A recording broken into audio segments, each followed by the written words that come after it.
Coincidentally, he's going to be here in 10 minutes or less. Okay, good. Hopefully less than 10. I saw some people growing.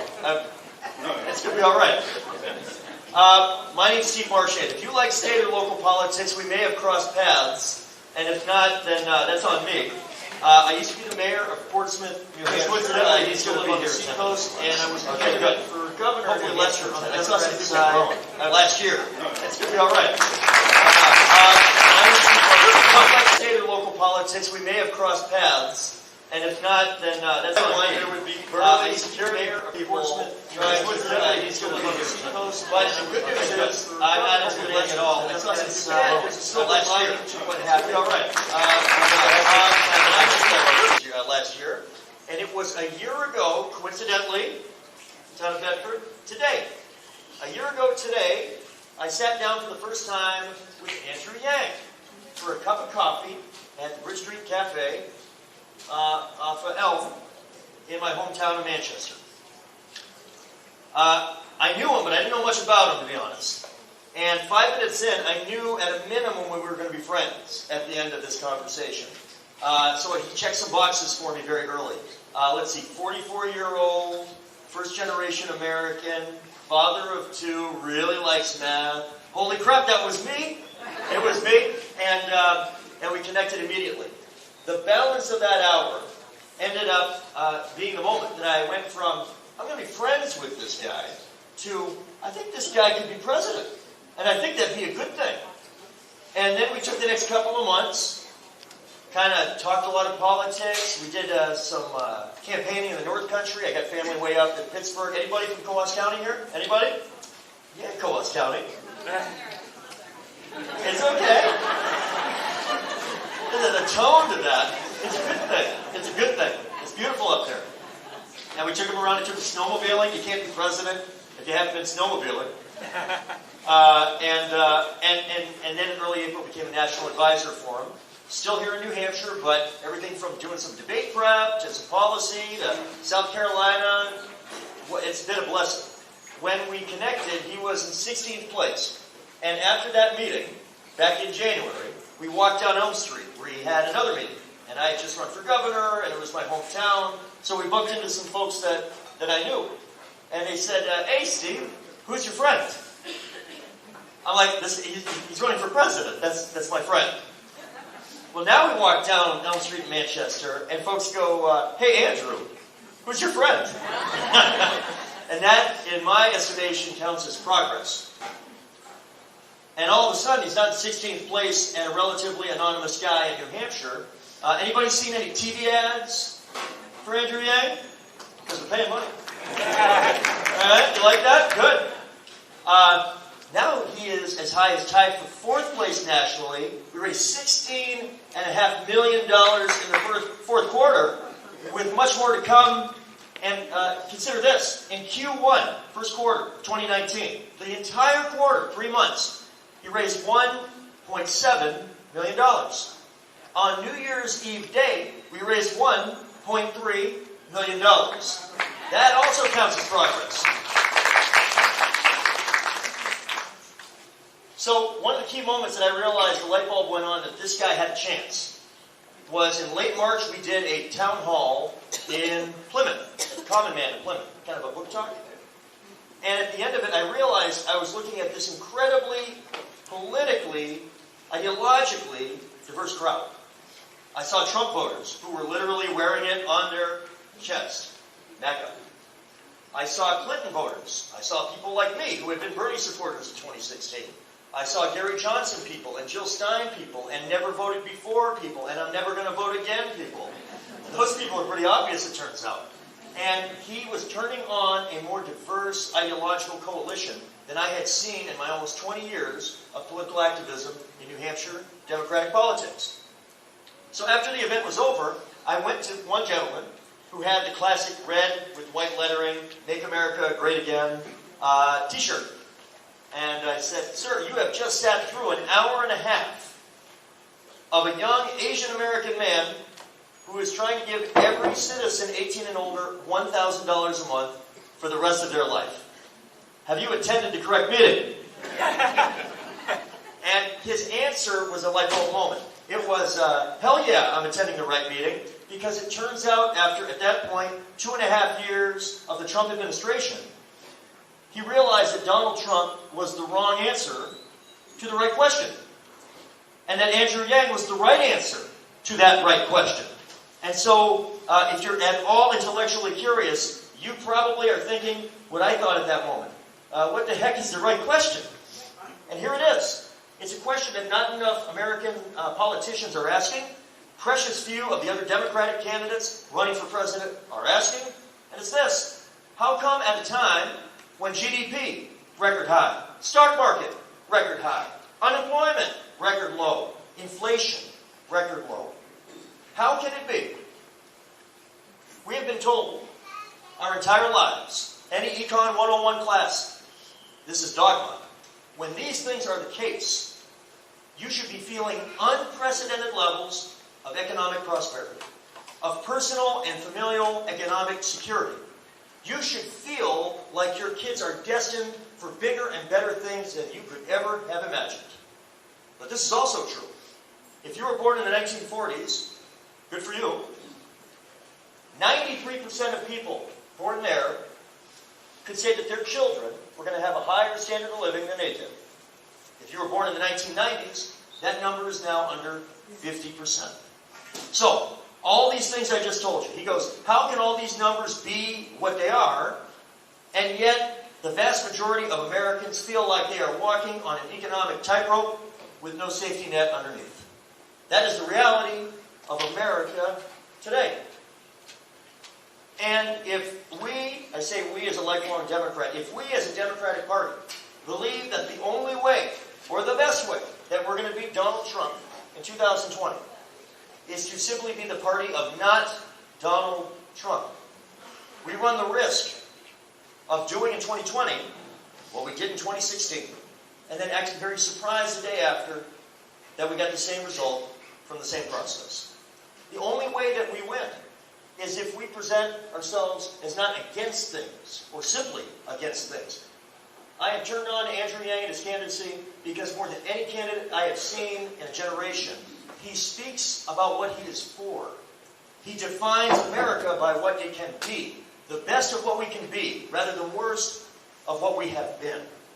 That is what excites people that may have voted for Donald Trump in 2016.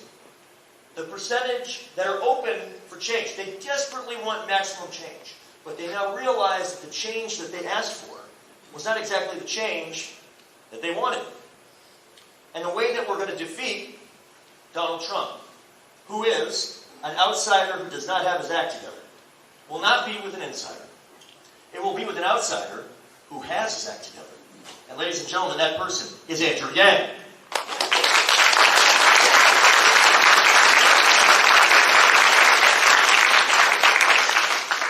How many of you have seen Andrew speak in person before? All right, this is not a trick question. How many of you have not seen Andrew Yang speak before? Yeah, that's what I like. And I think when Andrew finds that out, that's what he's going to like. 3 months ago, 2 months ago, much less 9 months ago, when we would do events, there are two things that are true. One, there are a heck of a lot fewer people at the events than we get now. The second thing is, it would be 80% diehard Yang Gang and 20% new people. And today, we find in most of these audiences, it's virtually a flip. 70 to 80% of people who have not seen him before, but are newly interested in his candidacy as you begin to focus on the election that is coming on February 11th. This is one way I phrase it. How many of you enter the room today as certifiably Yang Gang? How many of you might classify yourself, and we are all friends today, as Yang Curious? Yeah. Give yourself a hand for being Yang Curious. Yeah. By the way, I'm becoming Yang Curious as to when they're going to arrive. That's kind of a joke. Kind of. What we find in the Yang Gang is that we have another term for Yang Curious. It's soon to be Yang Gang. That's the synonymous. Those of you, somebody shout out for me. If you are Yang Curious, what has drawn you here today that might not have drawn you here a month or two ago? Our granddaughter likes him. Our granddaughter likes him. May I ask, how old is your granddaughter? She is almost 18. When does she turn 18? Oh, hold on, folks. I need to hear this answer. March. March. That's great for the general, and that's what I care as much about that, because Andrew Yang's going to be our nominee, folks. All right, I like that. The number of people, I do not mean to offend, and I have been bald for a long time. At one point, this was a choice. Not anymore. It was until a few months ago. The reality was that most of the folks that were showing up in a room like this were pretty young and quite male.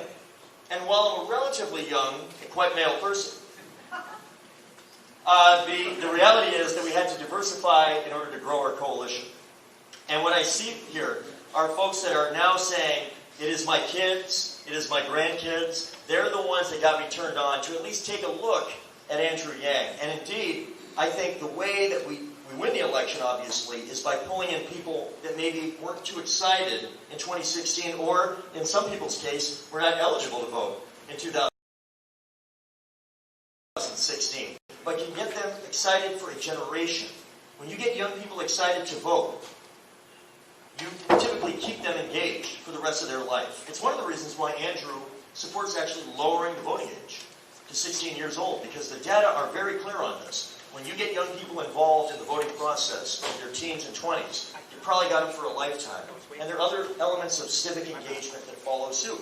All of these are critically important and frankly critically lacking for a sizable percentage of our population. So thank your granddaughter.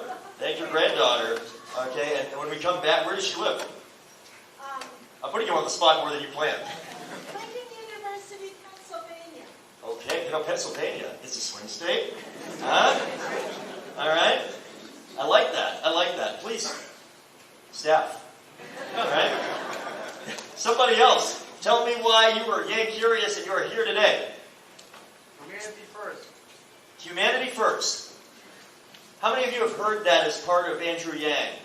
Humanity first. The reality is, and it's one of my favorite things about Andrew, is we need to, as a country, separate the concept of economic value from human value. Andrew's oldest son, 7 years old, Christopher, is on the autism spectrum and was diagnosed about 3 years ago. You'll probably hear a little more about that shortly.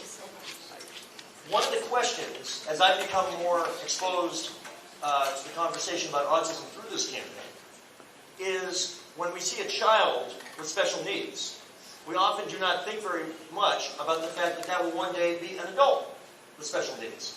And when that conversation ensues, I'm amazed now that I'm aware at how often, to some extent, the question almost immediately goes to this. So, how is your child, when he or she is an adult, how are they going to make a living? Who will pay? What kind of work will they do? And there's an implication in there that their human value and their economic value are the same. And that if they do not imagine them as being able to deliver economic value in a traditional way, in a quantifiable way, the way that we've defined for generations, that somehow they have less value as a human. And that's what happens when you spend all your time thinking about GDP as a measure of success at the same time that we've seen life expectancies go down for 3 years in a row, that we see suicide rates, addiction rates, and other measures that really measure whether or not we're getting it right as a society. That's human value.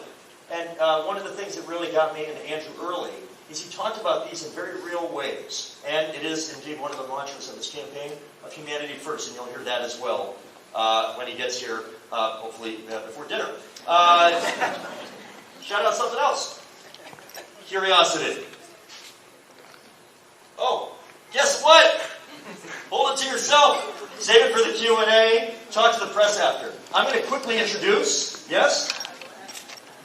Somebody I've gotten to know over the last several days. Awesome. It is the best evidence I have found that Andrew Yang is really smart. His wife, Evelyn Yang. She is going to be out here in a second. What a first generation American, just like Andrew, just like me, just like many of you. Columbia University grad, accomplished in the private sector, has been helping and raising their 2 young sons, sophisticated, active in so many ways, and now engaged. And by the way, nobody can run for major office, take it from this guy who ran for governor, unless your family isn't just tolerant. They must be supportive, because it is an all-in effort. And Evelyn is remarkably supportive, sophisticated, and is the wind behind this campaign in so many ways. She is going to introduce the next President of the United States, which means I get to introduce the next First Lady of the United States. Ladies and gentlemen, give a nice, warm Bedford, New Hampshire welcome. Give Evelyn a hand.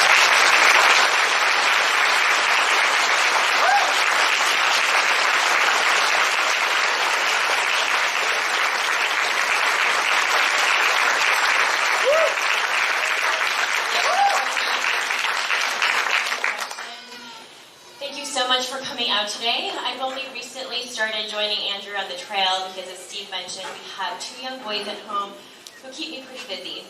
But I do love being here when I can. I think I'm useful to Andrew because after 15 years of being together, now I think I'm his best character witness. Andrew is a wonderful husband, father, and friend. He's a man of the highest integrity. He doesn't lie. I've never known him to do a single unscrupulous thing. But he's far from a stick in the mud. As you can tell, he's fun and he's flexible. But he's also principled and he has exceptional judgment when it comes to filtering out the things that really matter. He is generous in heart and soul and action. By the way, I took all of that from our wedding vows. I'm just kidding, our wedding vows were way more generic. But all that aside, this is why I think my husband, Andrew, would make a great president. It is so upsetting how divided our nation has become. It's why we can't get anything done. Andrew's campaign message is humanity first. That includes all of us. He says all the time, it's not left, it's not right, it's forward. His intention was loud and clear from the start. He's not here to play partisan politics. He's never dreamed of being president or even to be in politics. His goal is to solve problems and improve the lives of all Americans. Now, how will he accomplish this? I can tell you about his track record, for one, of being a nonprofit leader for most of the last decade, building coalitions in cities across our country among a wide range of people, businesses, and local communities to help solve the problem of job creation. For his accomplishments, Obama named him a champion of change and made him a presidential ambassador of entrepreneurship. I have seen Andrew in action over the years time and time again.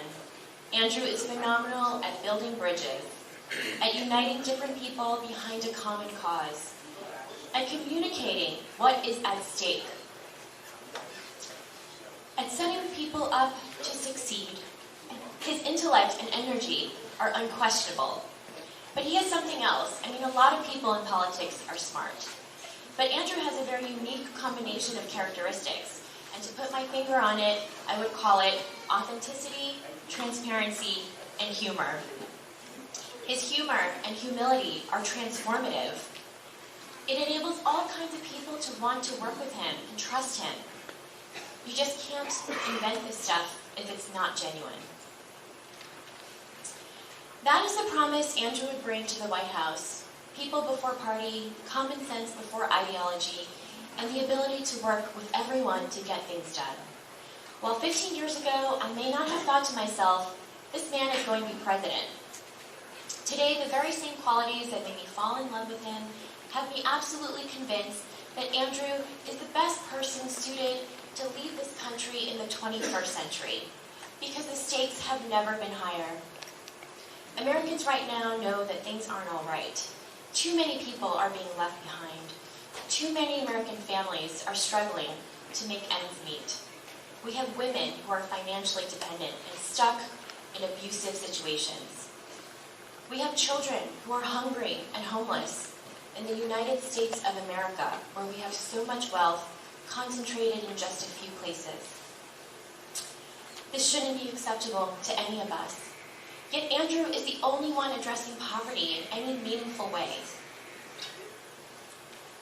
We have the ability to eradicate poverty, and I believe we have a moral obligation as a country to do so. Of course, $1,000 a month can't solve all our problems. We as a country have a lot of big systemic changes to work on. And if you look into any of Andrew's 150 plus policy proposals, then you know that he fully intends to do that work. But the freedom dividend is a critical first step in the right direction. It will pave the road ahead and allow millions of Americans to lift their heads up, look forward, plan, save for a rainy day, and hope for a brighter future. That's why I so embrace this campaign and my husband's work putting humanity first. What humanity first means to me is investing in people first. This will supercharge our families and supercharge our communities. As Andrew puts it, it's the trickle-up economy, from our people and our communities up. What really bewilders me is this completely top-down approach that all our politicians take. Yes, you need policies and laws and regulations, but one, they can take a long time to go into effect, and two, they don't always work as intended. It's common sense that you need to take a bottom-up approach as well.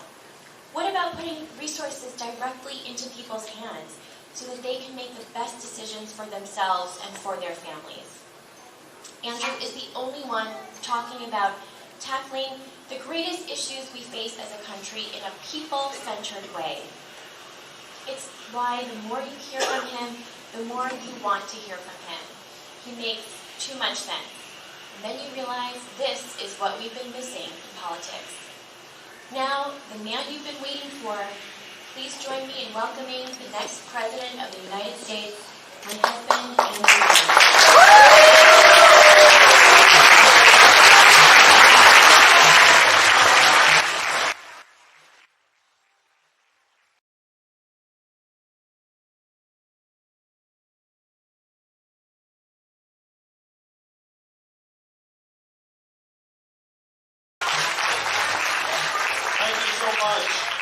I love campaigning with Evelyn because now people are finding out what I've known for quite some time, which is I'm the luckiest guy in the whole country. Thank you, Evelyn. Sometimes people thank me for running, and I say thank her, because one, she let me run, and two, she's been taking care of our boys and sacrificing more than anyone in our family. You've been a rock, and I love you so much.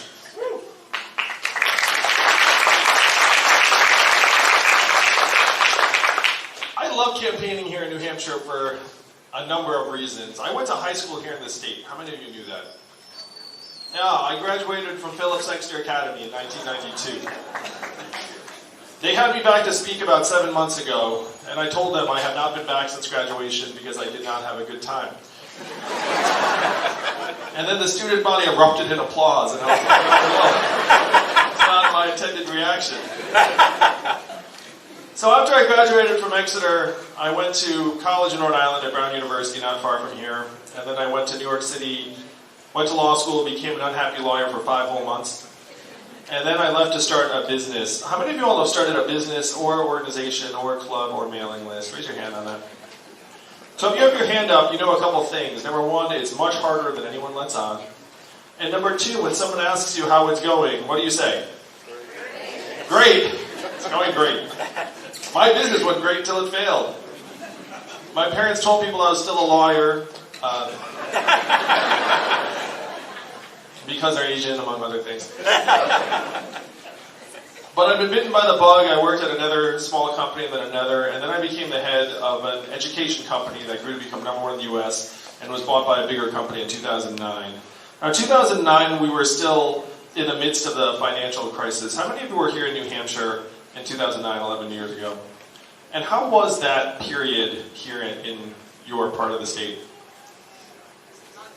Not great, rough. There was a 14-year-old boy at another event in New Hampshire, and he said it was a really tough time. And I said, how would you know this? You were 4 years old at the time. And then he said, well, my family had to sell our house, so I remember. There were so many communities that were devastated by that period, and I thought I had some insight as to why our economy had tanked.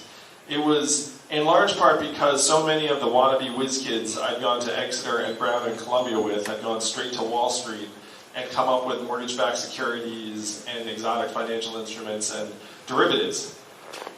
And I thought, what a disaster that is. I can't believe that's what we've had people doing this last number of years. So I thought, well, what's the opposite of that? And this is where I, again, give credit to Evelyn. How many of you all work in nonprofits? How many of you all volunteer for a nonprofit? You should probably at least pretend on that second one. It's like, are you a good person? Yes, I am.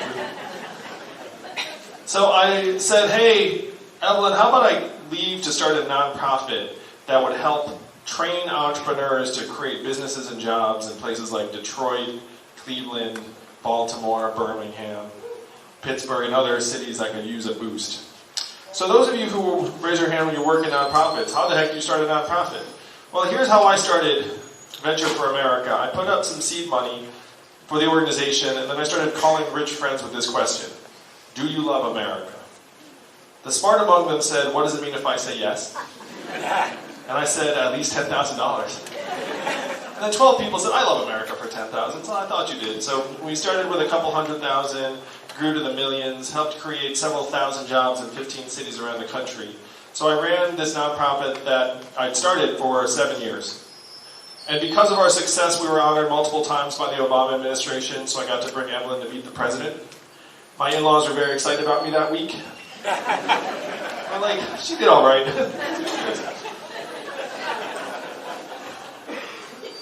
But I saw so much of the country, and unfortunately I had this feeling that things were heading in the wrong direction instead of the right direction in many of these places. How many of you grew up in New England or upstate New York like me? About the Midwest? South? West Coast or Mountain West or Southwest? I had never been to Missouri or Alabama or Louisiana or Ohio even before running Venture for America. And I was staggered by the gulf between regions, where if you flew between St. Louis and San Francisco or Michigan and Manhattan, you felt like you were crossing dimensions and decades and ways of life and not just a few time zones. But I was still stunned when Donald Trump won in 2016 and became our president. I'm sure you remember that evening well. How did you all react to his election? So I heard crying. Drinking. Yeah, Evelyn and I reacted similarly. To me, this was a giant red flag where tens of millions of our fellow Americans decided to take a bet on the narcissist reality TV star as our president. That's not business as usual. That's like, whoa, stop what you're doing and evaluate.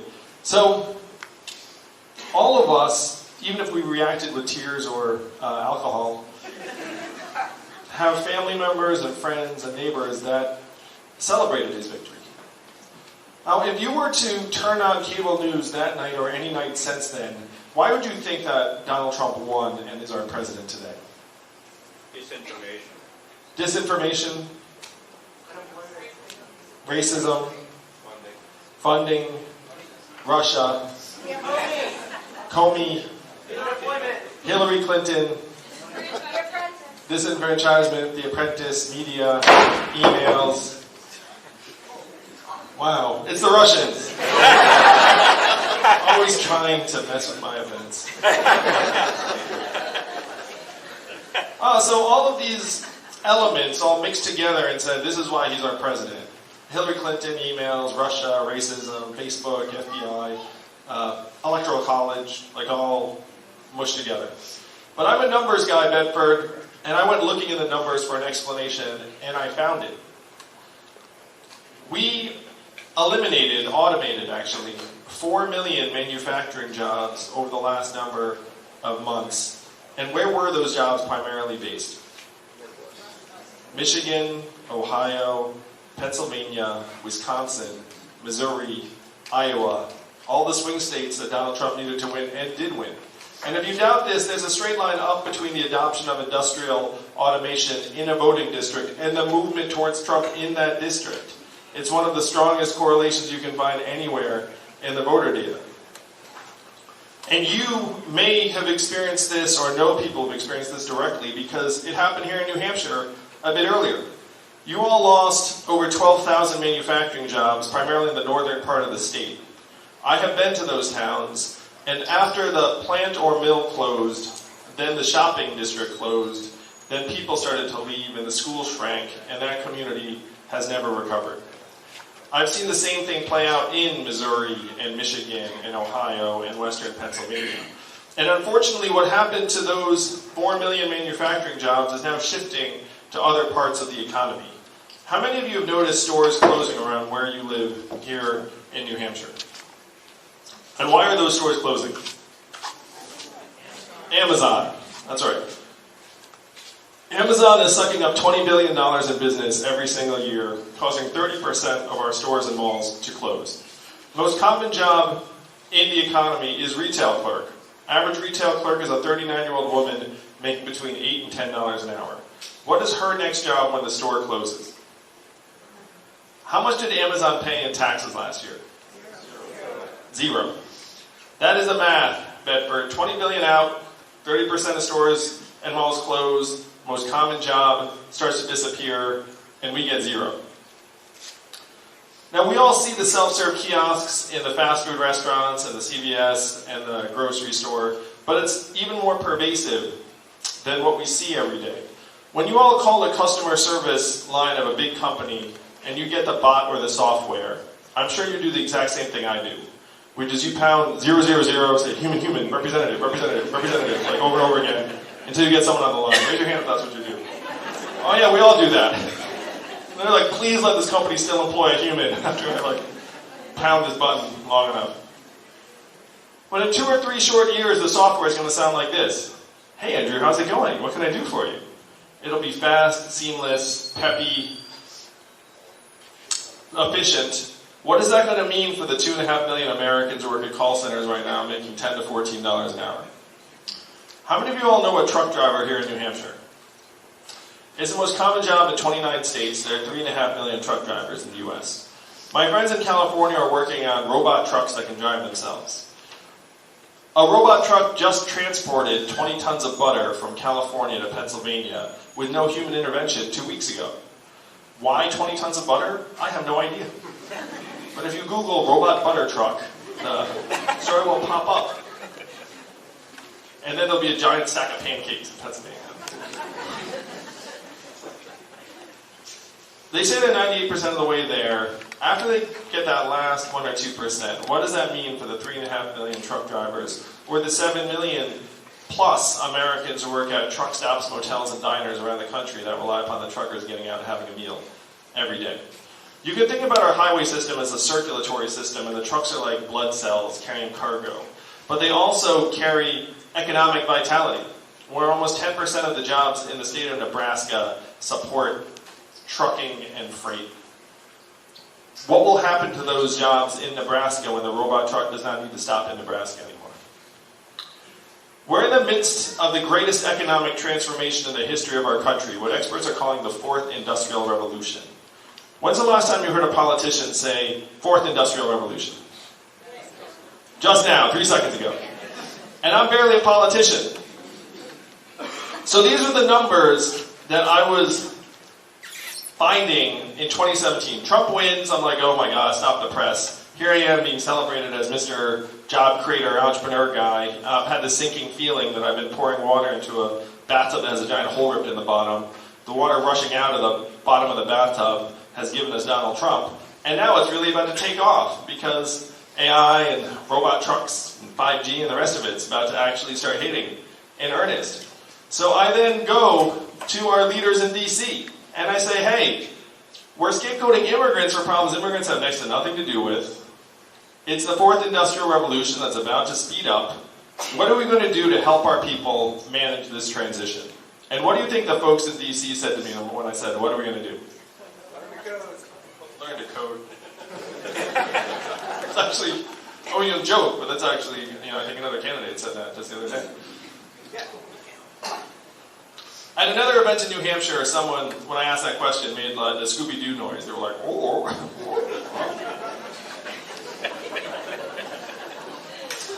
So the 3 responses I got from our leaders in DC were these. Number 1, Andrew, we cannot talk about this. That was actually a direct quote from several people. DC. Number 2, we should study this further. Number 3, we must educate and retrain all Americans for the jobs of the future. How many of you have heard something like that out of someone, right? I said, yeah, that actually sounds pretty responsible. But I'm the numbers guy, so I went looking at the studies. Do you all want to guess how effective the government-funded retraining programs were for the manufacturing workers who lost their jobs in the Midwest? You instinctively think it's low because we know people, we know human beings. And I'm anchoring you low. And it is low. 0 to 15% success rates. Generally a total failure. Half of the workers that lost their jobs in the manufacturing sector in the Midwest never worked again. Of that group, half filed for disability. You then saw surges in suicides and drug overdoses in those communities to the point where America's life expectancy has now declined for the last 3 years in a row. You know the last time America's life expectancy declined 3 years in a row? World War II is a good guess. Great Depression is a good guess. It's the Spanish flu of 1918, a global pandemic that killed millions. You have to go back 100 years to find a time in American history where this has happened, because in a developed country, your life expectancy almost never declines. It ordinarily just keeps going up and up because you're getting richer, stronger, healthier. But in the US, it's gone down and then down and then down again. So when I pointed this out to the folks in DC, they said, well, I guess we'll get better at the retraining programs. And then one person said something that brought me here to you all today. He said, Andrew, you're in the wrong town. No one here in DC will do anything about this because fundamentally this is a town of followers, not leaders. And the only way we will do anything about it is if you were to create a wave in other parts of the country and bring that wave crashing down on our heads. And I said, challenge accepted. I will be back with the wave in 2 years.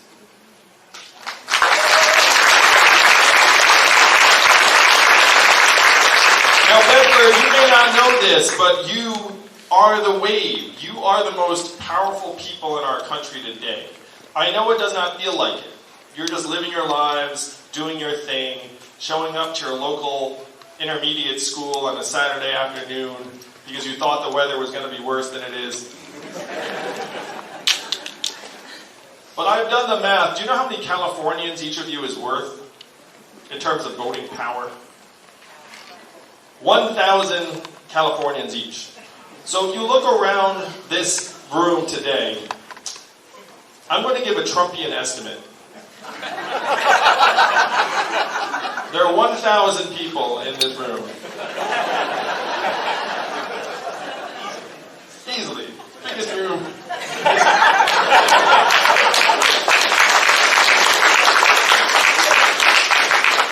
There are about 200 of you in this room.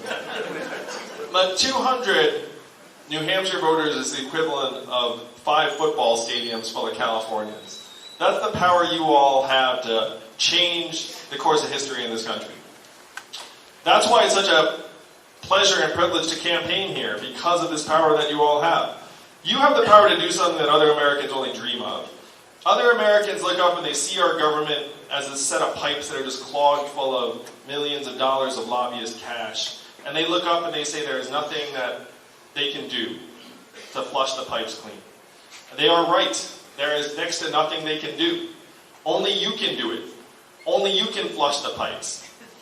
So the question is, how do we flush the pipes? How do we actually get the government to respond to us again instead of being overrun by the corporate interests that have completely had the run of the place for years now? I'm here today, 5th in the polls and rising to be the Democratic nominee.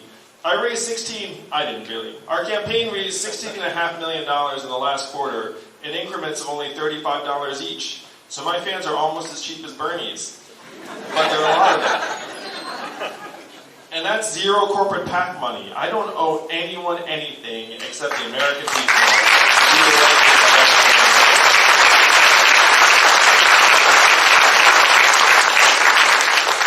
So how do we rewrite the rules of the 21st century economy to work for us, to work for our kids, to work for our families? How many of you are parents like me and Evelyn? If you are, a lot of parents here. If you are a parent, at some point in the last number of years, you had this sinking feeling that we are leaving our kids a future that is less stable, less secure, less prosperous than the lives that we have led. And you may think about that as climate change, which is real, but it's also the fact that there economic prospects are getting dimmer by the day. If you were born in the 1940s in the United States of America, there was a 93% chance that you were going to be better off than your parents. That's the American dream that so many of us aspire to, that brought my family here, Evelyn's family here. If you were born in the 1990s, which is some of you, you're down to a 50-50 shot and it's declining fast. That is why we feel the way we do, because it's real. This is one of the main reasons why Trump became our president, that people did not feel excited about their own futures and their children's future. So the question is, how do we actually turn that around and make it so that our kids are being set up for success, instead of constant financial insecurity, loaded up with student loan debt, and scraping by? Now, if you're here today, you heard at some point there's a man running for president who wants to give everyone $1,000 a month. Raise your hand if you've heard or seen that at some point. Keep your hand up if you saw a TV ad. Well, it's very exciting because we spent a lot of money on those ads. I wouldn't want to have to rework some of the campaign. Now, the first time you heard this $1,000 a month thing, I know you thought that's a gimmick, it's too good to be true, will never happen. But this is not my idea, and it's not a new idea. Thomas Paine was for this at the founding of the country, called it the citizen's dividend for all Americans. Martin Luther King, whose son I met with in Atlanta, was fighting for this when he was assassinated in 1968, guaranteed minimum income for all Americans. And his son said that this was the vision that he wanted to see through. It was so mainstream in the 60s that 1,000 economists, including Milton Friedman, one of the fathers of economic theory, endorsed this plan. It was passed by the U.S. House of Representatives twice in 1971 under Richard Nixon. Came this close to being law. Family Assistance Plan would have set an income floor for all American families. And then 11 years later, one state passed a dividend where now everyone in that state gets between $1,000 and $2,000 a year, no questions asked. And what state is that? And how do they pay for it? And what is the oil of the 21st century? Data, technology, AI, self-driving cars and trucks. A new study just came out that said that our data is now worth more than oil. How many of you saw that study? How many of you got your data check in the mail last month? If our data is now worth billions of dollars a year, who's getting all that money? Amazon, Facebook, Google, Apple, and the trillion-dollar tech companies that are paying zero or near zero in taxes back into our economy. Do you see how it's working, Bedford? We're getting depleted. We're getting sucked dry, and the biggest winners of today's economy are laughing all the way to the bank. And our leaders in D.C. just look at it and say, well, I guess that's the way it is. Whose fault is it that Amazon's paying zero in taxes? Is it their fault? Whose fault is that? It's our fault. It's our government's fault. We have to be pretty far behind the curve to look up and say, Amazon, the trillion-dollar tech company, pays less in taxes than everyone here in this room today. Like, yeah, that's fine. If your government is that backwards, then you have to look at it and say, well, it's our government's fault. Because Amazon's job is to pay as little in taxes as possible. And it's our government's fault to make sure that that doesn't happen. That is what you all have to use your power for in just 4.5 short weeks, is to rewrite the rules so that we get our fair share of every Amazon sale, every Google search, every Facebook ad, every robot truck mile. And then we put it into your hands. Build this trickle-up economy. Particularly because after this money goes into your hands and your community, how are you going to spend it? Wisely, I like that. Like, where will the money go? How much of it will stay right here in New Hampshire? Most of it. Not all of it. You might get your own Netflix password.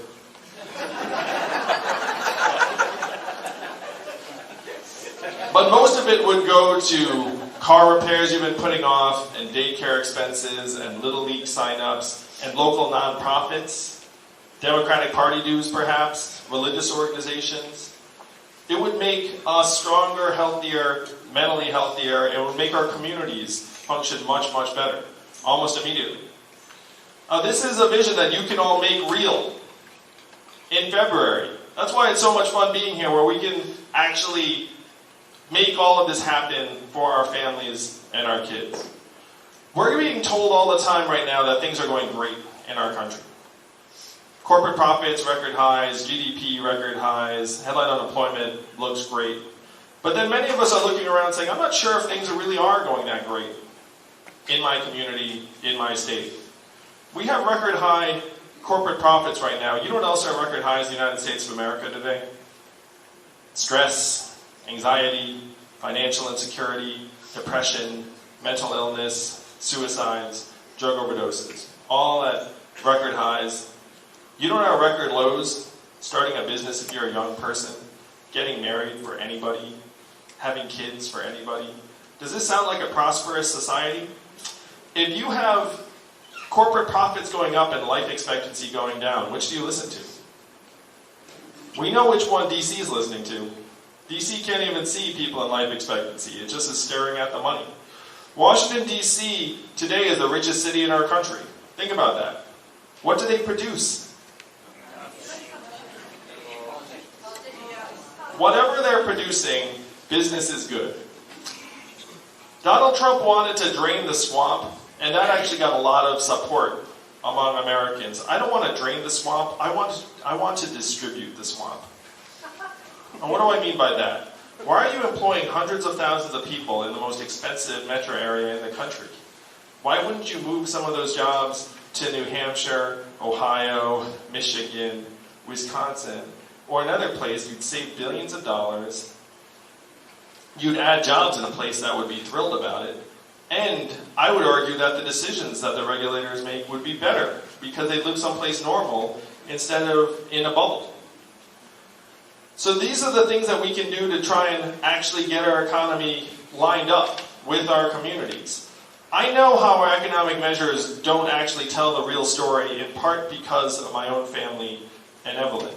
Evelyn's at home with our two boys, one of whom is autistic, working hard every day. How much is her work included in our economic measurements? Zero. I guess a zero. And it's not just Evelyn and stay-at-home parents around the country. It's caregivers and people who are taking care of ailing loved ones. It's volunteers and activists. It's coaches and mentors. It's 98% of artists. It's local journalists more and more. We've put 2,000 local newspapers out of business. You know what doesn't function as well if you don't have local news? Democracy. Because people actually can't tell what's going on in their community. It's quite hard to vote on who should be doing what in government. These are the things that we claim to value most highly in our lives. Family, community, democracy, and we are allowing them to get zeroed out one by one by one. Because everything in America today revolves around the almighty dollar. And we have been confused into thinking that economic value and human value are the same things. What you have to say to the rest of the country, loud and clear, is that we have intrinsic value as people, as Americans, and as humans ourselves. We have to get the machines working for us again, instead of having us all work for the machine. This giant capital efficiency machine that we have built that now threatens to tear our communities apart. So if GDP and corporate profits are going up and things aren't going so well in our communities, how should we be measuring our economic progress? I know, this is interesting, right? But we can actually do this. GDP is something we made up almost 100 years ago. And even the inventor said at the time, this is a terrible measurement of national well-being and we should never use it as that. And here we are riding it off a cliff 100 years later. Self-driving trucks will be tremendous for GDP and corporate profits. They'll be very, very bad for many Americans. So how should we measure our economic progress in a way that will actually tell us how we are doing? Quality of life. Deaths of despair, like mental health and freedom from substance abuse. Quality of life, so that could be wellness and life expectancy. Home ownership. Home ownership, poverty levels, proportion of Americans who can retire in quality circumstances. We have many Americans who just work until the day they die. Homelessness rates, childhood success rates. If we looked at these indicators, we would see that we're in the midst of a mental health crisis, we're in the midst of a wellness recession, of a civic engagement, depression, if we looked at the actual measurements of our health, then we would see that things are not going that well. As your president, it will be my pleasure to go to the Bureau of Economic Analysis and say, GDP, 100 years old, kind of out of date, increasingly useless, and modernize it to include this American scorecard of mental health, clean air and clean water, childhood success rates, affordability, and engagement. These are the true measurements of the 21st century, and I will present them to you at the State of the Union each year. I will be the first president to use a PowerPoint deck in the State of the Union.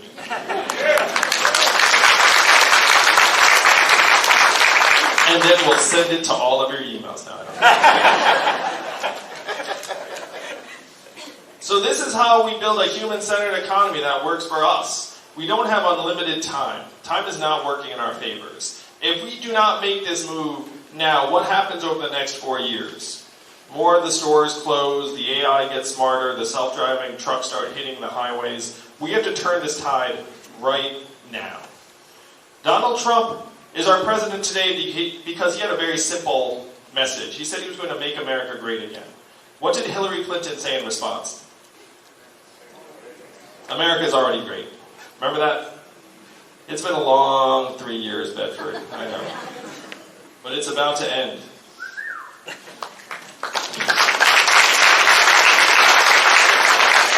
That response did not go over well because the problems are real. We have to acknowledge the depth and severity of these problems, but then we need real solutions that will help move the country forward. What were Donald Trump's solutions? Build a wall, turn the clock back, bring the old jobs back. Bedford, you know we have to do the opposite of these things. We have to turn the clock forward. We have to accelerate our economy and society to rise to the real challenges of the 21st century. We have to evolve in the way we think about ourselves and our work and our value. I am the ideal candidate for this job because the opposite of Donald Trump is an Asian man who likes math. Thank you very much. You may not know this, but math is an acronym, and what does it stand for? Make America think harder, that's right. That is your job. In just over a month. It's your job to move this country, not left, not right, but forward, and I know that's just where it'll take us in 2020. Thank you all. Let's make history together. Thank you, Bedford. Let's turn it all around and wait. All right, now I get to my favorite part, get to take some questions. We got a mic runner somewhere? Yeah. All right. Good job, mic runner. We got to pick it for you. Yeah, no, pick it for me. Yeah, sorry about that. Yeah, pick it for me.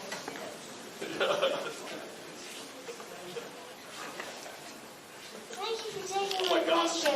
I have heard both you and Cory Booker opposing the wealth tax. I have not studied how it has failed in other countries, but I have a sense on how it would in this one for 5 reasons. The first is it costs a lot to administer, and so it is an inefficient way to tax.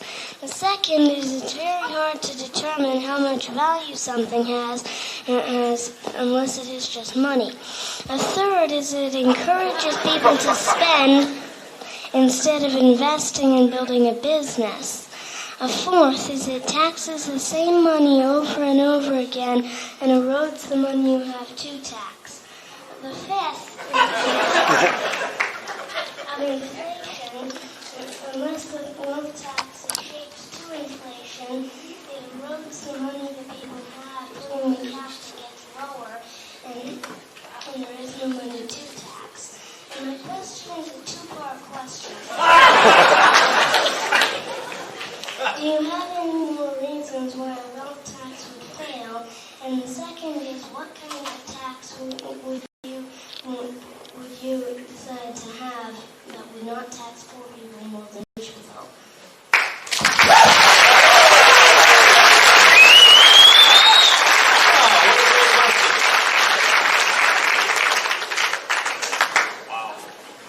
That was awesome and adorable. That person's the subject of some high-quality parenting.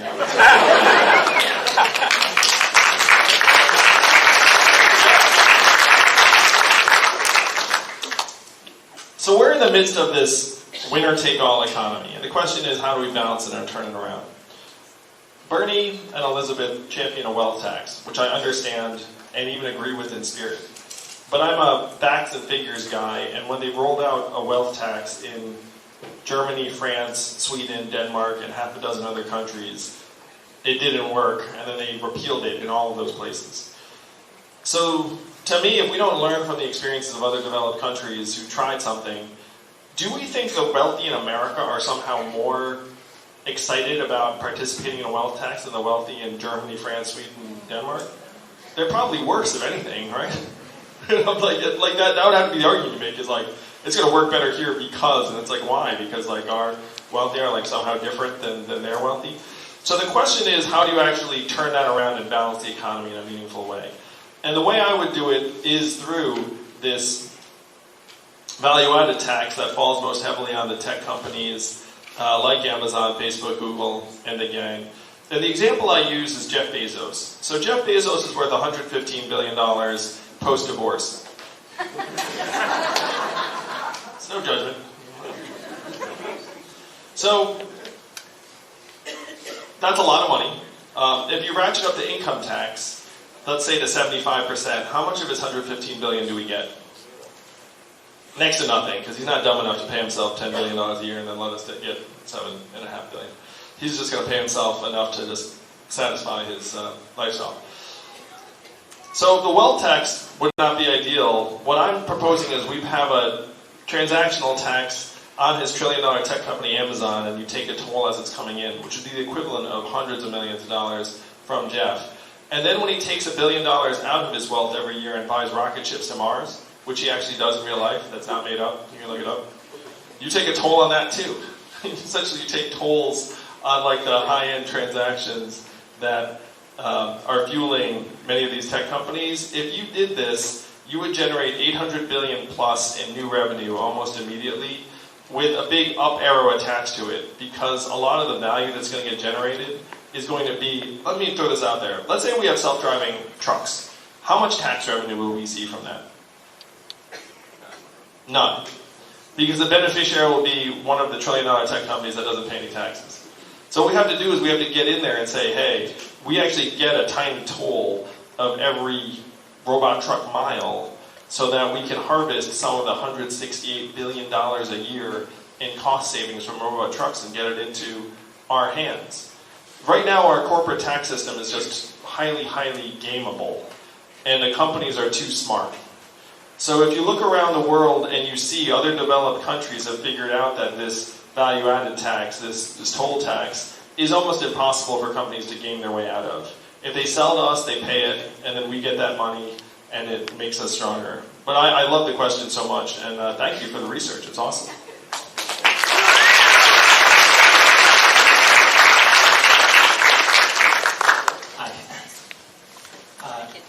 Climate change and pollution are already harming the health and future economic prosperity of millions, even in some in New Hampshire, but also, to California, Puerto Rico, and around the globe. Yeah. So I understand that you are committed to investing billions for communities harmed by hurricanes and natural disasters, and billions for building seawalls and helping people if they need to move from communities impacted by climate change. So my question is more, what about Black, Brown, Indigenous communities already harmed by corporate greed and environmental racism, disproportionately impacted by these issues?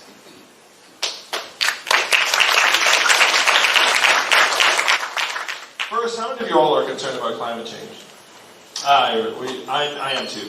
We all really should be. One of the things I think we should get realistic about is that it's impossible to talk about preventing climate change at this point. We are already on the curve. The last 4 years have been the 4 warmest years in history. When I was in Portsmouth, there were buildings that were flooding more regularly and tripping businesses that were shrinking dramatically because the water warmed. So now we have to do everything in our power to play catch up, to move towards lower carbon emissions and make our communities stronger, more resilient. The first thing we should do is put a tax on carbon emissions to try and make it so that if you are a polluter, then you actually pay a price. You zero out the subsidies to fossil fuel companies, and then you take that money and move it towards wind, solar, and other renewable forms of energy. The toughest part here is that the United States of America is only 15% of global emissions. So even if we did everything right within our own borders, the Earth will likely continue to warm. China is going to Africa and saying, hey, we've got a coal-burning power plant for you. What do you think? And then what is the African government saying? Sure, I just want cheap power. So what do we have to do if we want to change that? We have to be at that table with the African government and say, hey, you know what's even better than the coal-burning power plant? These solar panels. We will subsidize them very, very heavily for you and then make this a no-brainer. So that's what we'll have to do if we want to get the other 85% under control. Degrading climate and natural disasters of higher frequency and power. And we all know that who suffers most in a natural disaster? Poor people. And poor people and people of color overlap very, very heavily in the United States. So one of the ways that we can make this more just is by putting $1,000 a month in the hands of every adult, which would then allow everyone to have a better chance at having a car, seeking shelter, like being able to protect themselves and their families when a disaster occurs. But we can't leave families on their own or communities on their own. And this is something, you guys remember the last debate where they asked 4 candidates, it's like, should we pay to relocate Americans? You remember this? I don't know if you saw this. It's okay if you did. But then it got to me and I was like, of course we should. I mean, we're doing it now. Like, we've already relocated a town in Louisiana. Like, at this point, if there's a group that wants to move, then we should be able to help subsidize it. It's much more cost efficient for us to try and protect our communities than it is to rebuild our communities. If you can build seawalls and elevated structures and in some cases fire breaks and manage forests better, like, we need to actually ramp up our investment in mitigating and protecting our communities from many of these disasters. And that's where I get frustrated with the, let's prevent climate change. It's already here. We have to start making our families and communities stronger and more whole. Anything more? All right. I need someone.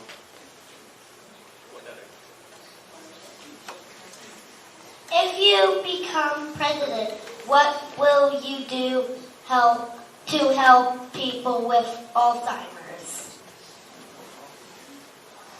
Thank you for the question.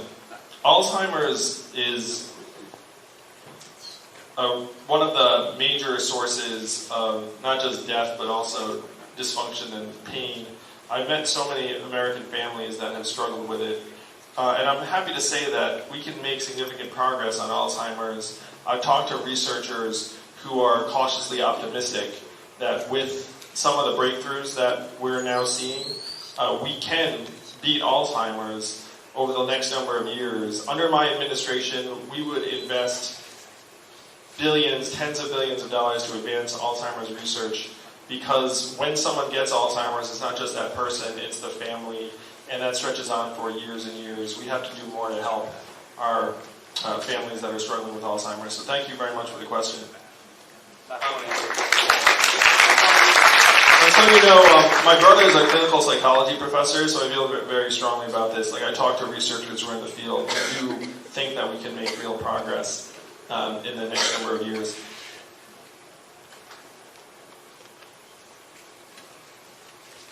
Thank you for being here. Thank you for taking the climate question earlier. That's also what I want to talk about.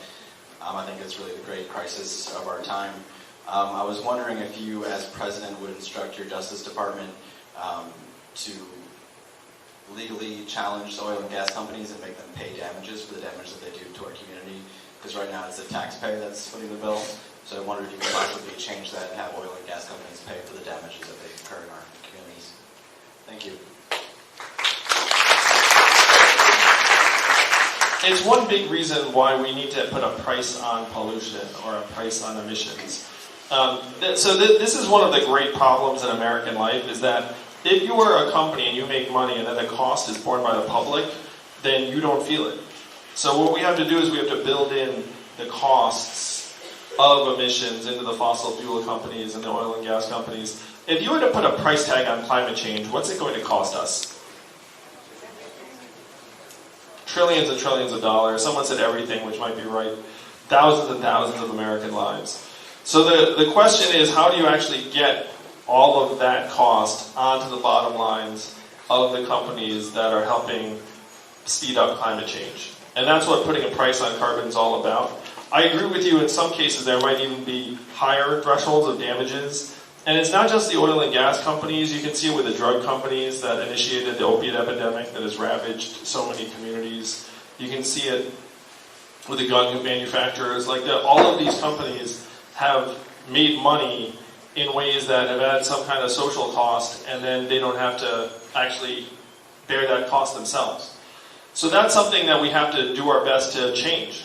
And this is part of what modernizing the economy is about, is that if you have an industry that's incurring some large-scale social cost, we have to make sure that you are sharing that cost and not just leaving it to us, the taxpayers. So I love where you're going with this, and I agree that the oil and gas companies need to bear a much higher part of what they're causing in terms of emissions and climate change.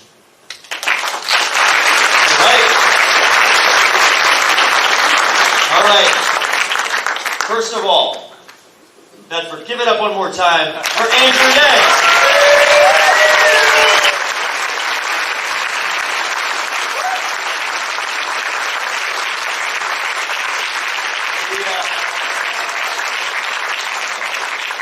We have limited time, as it's a small state till you get in your car.